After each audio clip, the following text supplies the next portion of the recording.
전 세계에서 룸메이트로 가장 만나기 싫은 국적의 사람을 조사한 결과 중국인이 압도적인 득표를 받았다고 합니다. 그러나 이 결과에 대해 어떤 영국인은 룸메이트로 최악인 사람은 따로 있다면서 바로 한국인을 꼽았다고 하는데요. 그렇다면 이 영국인은 왜 한국인을 최악으로 꼽은 것인지 자세한 내용 살펴보도록 하겠습니다. 영국인의 사연입니다. 안녕하세요. 저는 영국에서 살고 있는 스티브라고 합니다. 저희 아버지는 작은 사업체를 운영하고 계시고 덕분에 저는 어렸을 때부터 큰 부족함 없이 살 수 있었죠. 누군가는 저를 부러워할 수도 있을 테지만 저는 살면서 행복했던 적이 단 한 번도 없었답니다. 저는 어렸을 때부터 뚱뚱하고 못생겼고 제가 친구를 사귈 수 있는 방법은 오직 돈으로 친구를 만드는 수밖에 없었죠.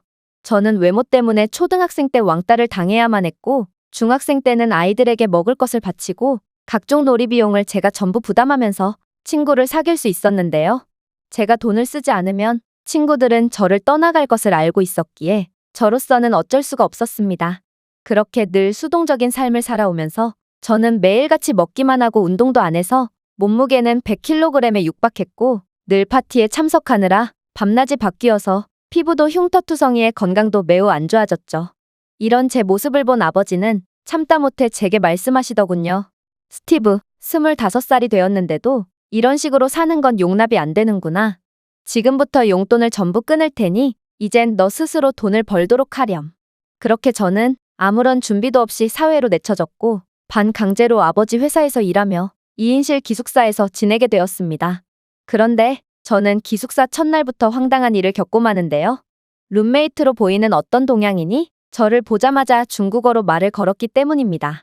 여긴 영국인데 제가 당연히 중국어를 알아들을 거라 생각하는 이 중국인의 모습에 저는 기숙사 생활이 쉽지 않을 것을 직감했죠. 그리고 직감은 현실이 되었습니다. 화장실에 들어가 봤더니 청소를 도대체 언제 하고 안 한 건지 바닥에는 수많은 머리카락들과 담뱃재로 가득했고 화장실 휴지통은 꽉 차다 못해 넘친 지 오래인 듯 변기통 주변에는 변을 닦은 휴지들이 굴러다녔거든요. 무엇보다 이 중국인은 씻지도 않았고 다 먹은 음식을 치우지도 않았습니다. 그는 영어를 아예 못하는 것 같지는 않았는데 제가 불만사항을 이야기할 때마다 영어를 못하는 척하기 바빴고 결국 일주일 이상 방치된 음식물 쓰레기가 썩는 냄새를 못 견딘 제가 전부 치워야만 했죠. 가장 힘들었던 건 바로 이 중국인 친구가 어둠이 무섭다며 밤마다 불을 켜고 이상한 중국 노래까지 틀어놓고 잤다는 점인데요. 제가 둘 중 하나라도 끄면 소리를 지르고 난리를 피워서 저는 그렇게 잠을 못 이룬 채 밤낮이 바뀐 채로 살아야만 했습니다. 저는 너무 힘들어서 제 영국 친구들에게 하소연도 해봤지만 친구들은 돈이 없는 저를 더 이상 친구로 여기지 않았고 결국 저는 상처를 받은 채 속으로만 끙끙 앓아야만 했습니다. 그렇게 한 달 정도를 버티다가 이제는 정말 못 버티겠다는 생각이 들 때쯤 제게 희망이 생겼습니다. 이 중국인이 회사 동료들의 물건을 훔치다가 적발이 되었고 결국 회사에서 쫓겨났기 때문인데요. 저는 드디어 해방이라는 생각에 너무 신났습니다. 중국인과 함께 사는 건 정말 지옥 같았거든요. 그러나 저는 세상에는 중국인보다 더한 사람들이 존재한다는 것을 모르고 있었습니다. 일주일도 안 돼서 제게는 새로운 한국인 룸메이트가 배정되었는데 제가 중국인의 첫인상만으로도 경악을 금치 못했듯 저는 이 한국인 룸메이트를 처음 보고 정말 큰 충격을 받았습니다. 왜냐하면 제가 퇴근 후 숙소에 도착하니 이 친구는 바닥을 청소하고 있었기 때문이에요. 그러고는 저를 보자마자 말하더군요. 안녕 스티브, 이 기숙사에서는 원래 실내 슬리퍼를 신고 다녀야 해. 바닥이 조금 더러워서 내가 청소해놨어. 그랬습니다. 기숙사 규정에는 소음이나 청결 등의 문제로 숙소 내에서 슬리퍼를 신어야 하지만 중국인 룸메이트는 진흙을 밟은 신발을 그대로 신고 다녔고 저 또한 그를 보고 그래도 되는 줄 알았던 것이죠. 저는 이 한국인 룸메에게 너무 미안하기도 하고 부끄럽기도 해서 쥐구멍에라도 숨고 싶었던 거 있죠? 어쨌든 그렇게 깔끔했던 한국인 룸메의 기행은 계속되었습니다. 일단 이 친구는 아침에 알람을 단 한 개만 맞춰놓고도 기상하는 독종이었는데 환기를 하지 않으면 병에 걸린다며 일어나자마자 모든 창문을 열고 이불까지 전부 다 개어놓기 때문에 춥고 시끄러워서 저도 일어날 수밖에 없었죠. 어차피 저녁에 다시 펴야 하는 이불을 뭐하러 정리하는 건지 이해도 안 되었을 뿐더러 중국인 룸메와 함께 살면서 가장 잘 맞았던 부분이 바로 알람을 1분 간격으로 수십 개나 맞춰놓는 거였는데 이 한국인은 절대로 그런 게으름을 용납하지 않더군요. 기계 같은 생활을 하는 저희 아버지도 아침에 알람은 두세 개씩 맞춰놓는데 알람 한 개로 일어나는 이 한국인 룸메의 정체는 대체 무엇인지 저는 가끔 이 친구에게 두려움을 느끼곤 한답니다. 그런데 이 친구의 무서운 점은 여기서 끝이 아니었습니다. 한국인 룸메는 하루에 양치를 3번 이상은 하고 샤워도 반드시 하루에 1번 이상 했기 때문인데요. 제 중국인 룸메는 샤워를 안 해서 샴푸는 구비해 놓지도 않았으며 기숙사에서 보급되는 비누는 대체 언제 마지막으로 쓴 건지 비누에는 곰팡이가 덕지덕지 껴 있었거든요. 물론 칫솔은 단 한 번도 사용하지 않았는지 새 것 그대로의 상태를 자랑했죠. 그러나 이 한국인 친구는 씻는 것에 진심인지 밥은 못 먹어도 샤워는 꼭 하더라고요. 망가진 피부 때문에 청결에 예민한 저조차도 양치질은 하루에 1번 하면 많이 한 거고 샤워는 보통 3일에 1번 정도 합니다. 그리고 이런 제 모습을 본 친구들은 저보고 깔끔을 떤다며 그렇게 샤워를 많이 하는 건 물낭비라고 말하곤 했죠. 저는 살면서 저보다 깔끔한 사람은 처음 봤을 정도로 한국인 룸메의 행동 하나하나는 제게 충격 그 자체였습니다. 어쨌든 한국인 룸메는 제게 씻는 것을 강요하지는 않았지만 제가 눈치가 보여서 이 한국인을 따라할 수밖에 없었죠. 그러나 제가 한국인의 일거수일투족을 전부 따라할 수 있어도 딱 하나만큼은 절대로 엄두조차 안 나는 게 있었는데요. 바로 한국인 룸메는 퇴근하자마자 모든 옷가지를 잘 개어서 보관하고 곧바로 샤워를 하고 나오는 점입니다. 사실 언제 한 번은 회사 동료들과 이야기를 나누면서 세상에서 가장 독한 사람이 어떤 부류의 사람이냐라는 주제로 토론을 벌인 적이 있습니다. 그리고 저희는 세상에서 가장 독한 사람은 바로 아침에 알람을 하나만 맞추고 일어나는 사람과 퇴근하자마자 눕거나 유튜브를 보지 않고 곧바로 옷가지를 정리하는 사람으로 결론 내렸죠. 그러나 이 두 가지가 전부 해당되는 한국인을 보고 저는 정말 한국인의 부지런함에 혀를 내두를 수밖에 없었습니다. 저는 한국인 친구를 따라하는 건 이쯤 하면 될 거라 생각하며 늘 퇴근하자마자 소파에 누워서 인스타그램을 켜곤 했는데요. 그런데 한국인 룸메와 산지 한 달이 지나자 제게 놀라운 변화가 생기기 시작했습니다. 제가 규칙적이고 깨끗한 생활을 한 덕분인지 살도 5kg이나 빠지고 피부도 굉장히 좋아졌거든요.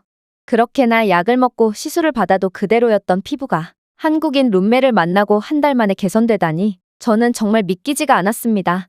그리고 계속 한국인을 따라한다면 제 인생에서 무엇과도 바꿀 수 없는 값진 것을 얻을 수 있을 거라는 생각이 강하게 들었죠.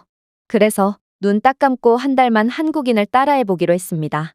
그리고 한국인의 생활을 멀리서 보는 것과 직접 따라해보는 건 엄청난 차이점이 있다는 것을 바로 깨닫게 되었는데요. 일단 한국인은 쓰레기를 버릴 때도 절대로 그냥 버리지 않고 모든 것을 분리수거했는데 분리수거는 너무 복잡하고 어려워서 익히는데 정말 오랜 시간이 걸렸습니다. 하지만 이뿐만이 아니었습니다. 한국인 룸메는 세탁기를 돌릴 때도 흰옷과 속옷을 전부 구분해서 돌렸거든요. 솔직히 제가 그렇게나 끔찍했던 중국인 룸메를 떠올릴 줄은 몰랐는데 중국인 룸메가 있었을 때는 속옷과 흰옷, 심지어 신발이나 모자까지 전부 세탁기에 넣어서 편했거든요. 그만큼 한국인은 상상 이상으로 독종이었습니다. 그 외에도 한국인 룸메는 음식을 먹으면 곧바로 설거지를 했으며 어떤 일이든 미루지 않고 그대로 실행했는데요. 저는 한국인들이 이 정도로 부지런하게 사는 줄 몰랐고 한국인들은 정말 알면 알수록 존경스러운 사람들이라고 느꼈습니다. 제가 이 친구에게 왜 그렇게까지 열심히 사는 거냐고 물으면 그는 늘 한국인들은 원래 이렇게 해. 어차피 해야 할 일인데 굳이 미룰 이유가 없지. 라고 말해서 저는 더 이상 그에게 질문하기를 포기했죠. 어쨌든 제가 한국인 룸메를 흉내내며 부지런한 척하자 한국인 룸메는 제가 한국인 같아서 마음에 든다며 주말 아침마다 저를 강제로 어디론가 끌고 갔는데요.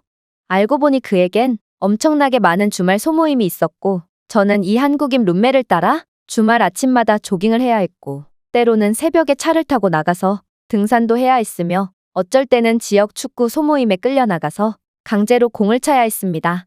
재밌게도 저를 포함한 영국인들은 도저히 주말 아침에 기상할 수가 없는지 이 모임을 구성하는 사람들은 대부분 영국에 거주하는 한국인들이거나 한국계 출신이더라고요. 저는 한국인들의 부지런함에 충격을 받았지만 솔직히 이렇게까지 성실하게 살고 싶지는 않아서 너무나도 고통스러웠습니다. 그러나 그렇게 악몽 같았던 한 달이 지나니까 제 체중과 피부는 엄청나게 좋아져 있었고 결국 날이 갈수록 좋아지는 제 모습에 저는 고통도 있고 홀린 듯 한국인 행세를 하며 이 친구만 졸졸 따라다니게 되었습니다. 그렇게 몇 달 뒤 저는 광기에 가까운 규칙적인 생활과 꾸준한 운동을 통해 한국인만큼이나 좋은 피부와 정상 체중을 갖게 되었습니다. 제가 한국인처럼 행동함으로써 저는 건강한 몸과 강한 내면을 가질 수 있었고 늘 한국인처럼 열심히 살아가니 저 자신에 대한 자신감이 생기기 시작했습니다. 그래서 사람을 대하는 태도도 많이 개선되었죠. 저는 더욱 당당해졌고 더 이상 돈을 쓰지 않고도 친구를 사귀는 법을 터득했습니다. 어쩌면 제가 진정한 친구를 사귈 수 없었던 건 제 태도에 문제가 있었을 수도 있다는 생각이 들 정도로 저는 정말 완전히 다른 사람으로 다시 태어났죠. 한국인들을 따라하는 건 처음에는 정말 지옥 같지만 결국에는 한국인들의 방식이 전부 옳고 이들이 어떻게 순식간에 세계 최정상의 선진국으로 도약했는지 한국인들이 삶을 대하는 태도를 보면 손쉽게 알 수 있습니다. 한국인들은 제게 돈보다 더 중요한 가치가 무엇인지 알려준 최고의 사람들이고 제 영원한 친구입니다. 이 외국인의 글은 여기까지입니다. 한국인 룸메이트 덕에 새로운 인생을 살게 된 영국인의 사연이었습니다. 제가 준비해온 내용은 여기까지입니다.